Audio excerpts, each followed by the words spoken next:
محمد صاحب الخلق العظيم.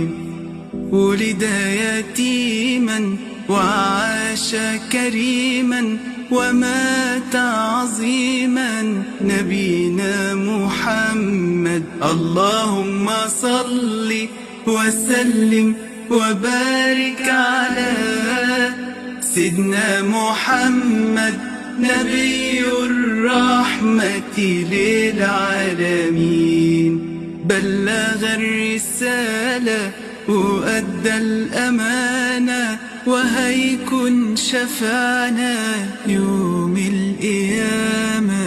اللهم صل وسلم وبارك على سيدنا محمد خاتم الأنبياء والمرسلين.